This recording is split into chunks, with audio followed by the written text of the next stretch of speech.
he's a blogger at his own blog. There he is.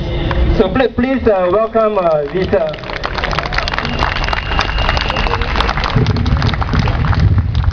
Hello, good evening, Singaporeans. It's beautiful to see all of you here today. And to be honest, I wish we didn't have to gather for such unpleasant reasons. There are good people in our country, you guys, but not just us, even in our government, in our police, there are people who are concerned about why we are here. And I don't blame them because, it can be worrisome to have so many people gathered and you don't know if people are going to be erratic or chaotic or whatever. So Singapore is a safe place, right? And this is a matter of this is a matter of national pride for us, of national identity, that Singapore is a safe place. And so you will hear from people that we need to keep our internet safe for Singaporeans. And I do think we can understand the idea behind it, but I think we all have different ideas about what safe means and who gets to decide what safe is. I wish we could gather every week here peacefully and have a pleasant discussion about whatever we want to talk about. Maybe you could call it a national conversation. But life is hard and time is precious. We have to work hard to pay for our homes and we have to spend our precious time with our families and loved ones. So we tend to have these conversations online, right? So I grew up with the internet. I've been using it since I was young. I spent many hours wasting time arguing unnecessarily with people online. So it happens, and I understand the need for safety. Nobody wants Singapore to be, dangerous. But I think what I don't feel completely comfortable about is how we tend to divide these discussions into it's us versus the government. The government is not doing enough for us, or the government is treating us like children, which they do. But I feel like we don't emphasize enough that we all want what is best for Singapore. Right? Too often we have a situation where if you are protesting, you're protesting for your rights. You're so selfish. Why do the bloggers are here? All the bloggers just want more freedom to talk whatever they want to talk about. So it feels like it's just a selfish thing, but it's not. It's something that we don't represent. Free My Internet does not represent all of Singapore, but we have spoken about what we think is important, and it's so important that every Singaporean gets the opportunity to talk about what they feel Singapore should be. It's not just something decided from up to down, something that is handed down to you, something that is decided for you and for me. That's not actually good for Singapore. I'm trying to be pragmatic here. And from a pragmatic perspective, from a purely pragmatic perspective, the MDA regulations are just stupid. I don't say this with bitterness or contempt, I hate the government or I hate the MDA, no. But, all of us, and it's also not fair of us to just say, oh, government's stupid lah. I'll be honest, some of us are stupid also. Some of us argue stupid things on the internet. We have seen people online doing stupid things, saying stupid things, being rude, spreading misinformation. It happens. But, right, when this happens, we cannot fall into the trap of thinking that regulations are the solution. Just because you shut someone up does not mean that they change their mind about how they feel. Just because you regulate someone into not saying bad things or not spreading misinformation online does not mean that that misinformation is not being spread. So you see, I'm speaking from the perspective of what is best for Singapore, and regulating the media does not solve that problem. It only treats the symptoms. It does not treat the disease.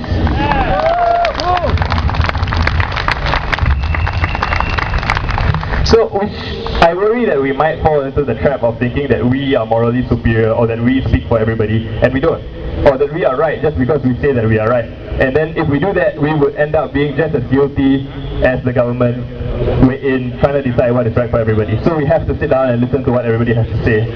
So this movement isn't just about us versus them. It's not about fighting to win an argument. It's about figuring out collectively what is best for Singapore, even if it is not politically convenient.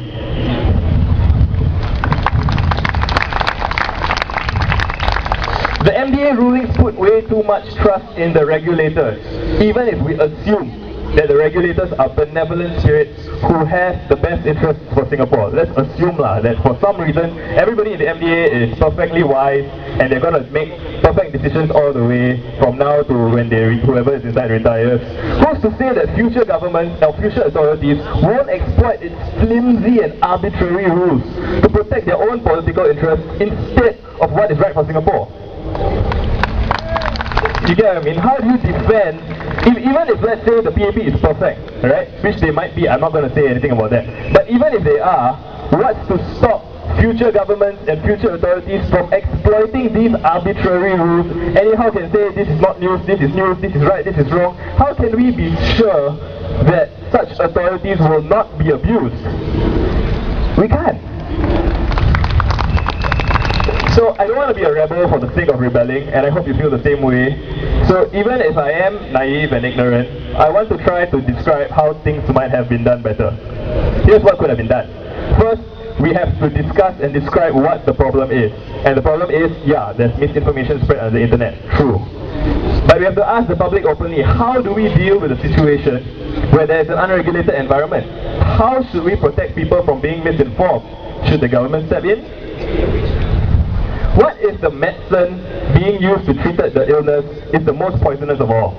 And what if the cost of regulation outweighs the benefits? What if the brain drain, the apathy, the atmosphere of fear?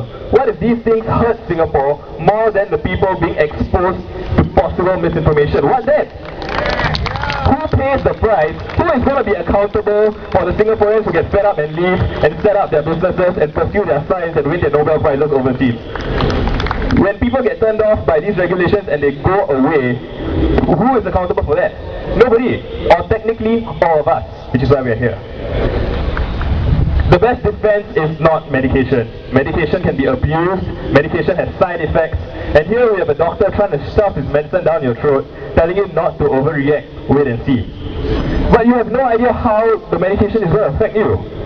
So the best defense is good health and a good immune system. The best government is self-government, which is what our leaders fought for from the British last time. And the best regulation is self-regulation, which is a community that gathers together, decides among ourselves what we believe is right and wrong. When we see someone spreading misinformation, we must tell them to stop it. Not go and tell teacher, go and tell mother, go and tell father, ask them to scold him. No, we have to take ownership of our own country, and we have to take ownership of our own media. And if things are going wrong, we have to step in. We can't kind of divorce that responsibility and give it to an arbitrary authority that might be trustworthy now, might not be trustworthy in the future. And to kind of play the other side a little bit, we can't pretend that everything will be okay if we remove regulations, although we should. I will be the first to say there's a lot of misinformation on the internet, and there's a lot of ugly behavior that's rude and hurtful and hateful comments, and that's just like the kids arguing on Tumblr or on Facebook.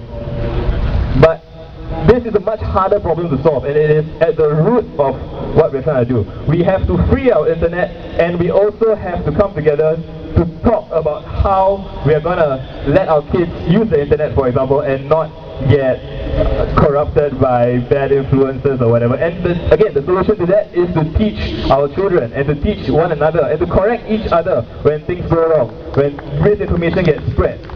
It is not up to arbitrary authorities that, whether we like it or not, no matter how good they are, they have a structural situation that gives them certain incentives to preserve their own position. And I don't even blame them for that. It's the case with all political structures. It's the case with, it's like your parents. What defense do you have against your parents telling you lies? You don't really, right? So similarly, we have to kind of preempt the possibility that the government doesn't always have it right, and the media regulatory authorities don't always have it right, and we have to kind of man up or woman up, and have the courage to say that we are going to fight for what we believe is right. So, ultimately, I just want to say that it's unfair for the government to introduce laws and regulations, and it's not just about us versus them, it's about what's best for Singapore. And so we can't just introduce new things and tell people wait and see. You're going to piss people off, and pissing people off let's not even talk about whether it's right or wrong. Pissing people off is just bad governance. And Singapore is a pragmatic place, right? We want a competent government. It doesn't matter what party you are in.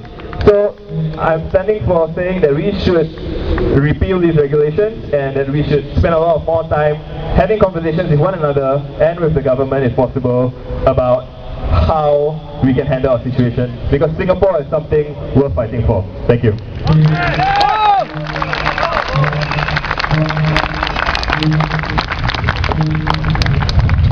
This guy is a tall man.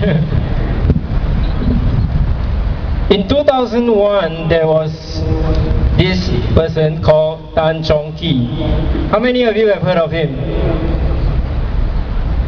Not many people have heard of him, but he was, in fact, he was among the first to start a website in Singapore to discuss socio-political issues. And his website was called Sintercom. And on the website he hosts forums for people. So in the early days of the internet, people go there to talk about, the government, go and talk about whatever political issues or social issues and all that. So we, the bloggers today, we are not the first. There was already someone who did that long time ago. But here's the funny thing, right? The government at the time, under the Singapore Broadcasting Authority, the SBA at the time, now they are the MDA, but at the time it was the SBA, told Tan Chong Ki that, hey, hello, you have to register your website. So Tan Chong Ki said, okay, let me think about it, right? But in the end, he did register the website. So after he registered the website, he took some of his articles already from his website, right? Already published articles. Then he sent it to the SBA and said, can you tell me whether these articles infringe your rules or not? But the SBA didn't want to answer him. You see? So he said, like that you make my life very difficult, right? Then I don't know what is right, what is wrong, what can be published, what cannot be published. Your rules are so vague, so ambiguous. So in the end, what happened? Because the consequences were so serious for him, Tan Chong Ki decided to close down his website. Because there's no choice. You don't know what to publish, what not to publish, what can be published, what cannot be published. The government only knows. But yet the government itself is confused. So who knows? Nobody knows. But the only person who decides is the government. So you cannot play by those kinds of rules, right? And therefore, Tan Chong Ki closed down his website. And he wrote us a note for today. He says, the internet, this is Tan Chong Ki, the internet is a free marketplace for ideas. In the long run, those whose ideas are persuasive or interesting will gain readership and credibility, while those whose ideas are hackneyed or disingenuous will lose readership and credibility. From 2002 to 2010, Straits Times' daily reach among Singaporeans over 15 has dropped from 43% to 36%. Meanwhile, anecdotal evidence suggests that local bloggers are gaining readership. Would this new licensing, or more accurately, censorship regulation, be introduced if the situation had been reversed? Of course not. It is no accident that the regulation targets sites that have more than 50,000 views or unique visitors. These are precisely the sites that manage to gain readership in a free marketplace of ideas. When a government tries to suppress free speech and hamper the spread of ideas that resonate with the people, who benefits and who loses? The people lose because their space for critical thinking has shrunk. In turn, their sense of empowerment diminishes and their sense of belonging dies. What the ruling elites gain in terms of a more pliant citizenry is offset by the loss of enthusiasm and political support, not to mention the loss of international prestige. To say that this is to ensure Singaporeans read the right thing is so laughable, it cannot even qualify as an insult to our intelligence. It is merely a demonstration of the government's intellectual bankruptcy.